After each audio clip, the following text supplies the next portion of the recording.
اللہ اللہ اللہ اللہ اللہ اللہ الحمدللہ رب العالمین والصلاة والسلام على سید الانبیاء والمرسلین وعلى آلہ واصحابہ اجمعین۔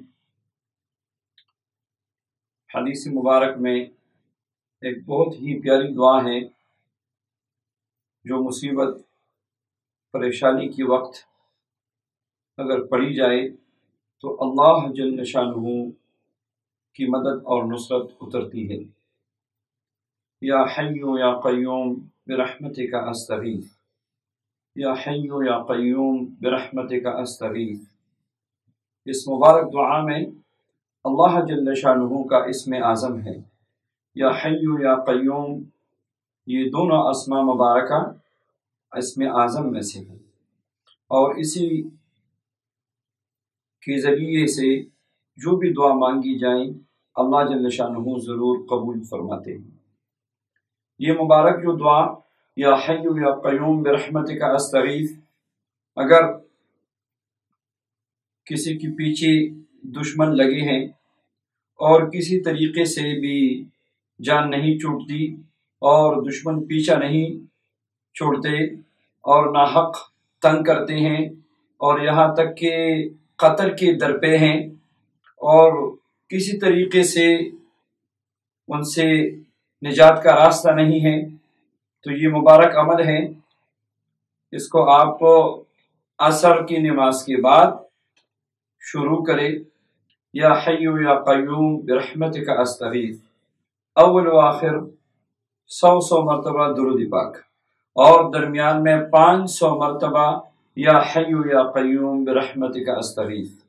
اگر 100 مرتبہ درود پاک پڑھنا مشکل ہے آپ کے لیے تو بے شک آپ درود پاک 5 مرتبہ پڑھ لیں، اور اس نیت سے پڑھ لیں کہ اللہ جل شانہ دشمنوں سے، حاسدین سے اللہ آپ کو خلاصی اور نجات نصیب فرمائے۔ اس مبارک کلمے کی ایسی روحانی طاقت آپ دیکھیں گے کہ دشمن خود پسپا ہو جائیں گے، خود نیست و نابود ہو جائیں گے، اور اللہ جل شانہ آپ کو چین، سکون، عافیت، آرام کی زندگی نصیب فرمائیں گے۔ 40 دن اہتمام کے ساتھ پڑھ لیں، اور اس سے زیادہ بھی اگر آپ پڑھنا چاہیں تو پوری زندگی کے لیے اس کو معمول بنائیں۔ یا حی یا قیوم برحمتک استغیث بہت ہی مبارک دعا ہے۔ جب آپ وظیفہ پڑھ لیں تو اس کے بعد اہتمام کے ساتھ گڑ گڑا کے اللہ سے دعا مانگیں۔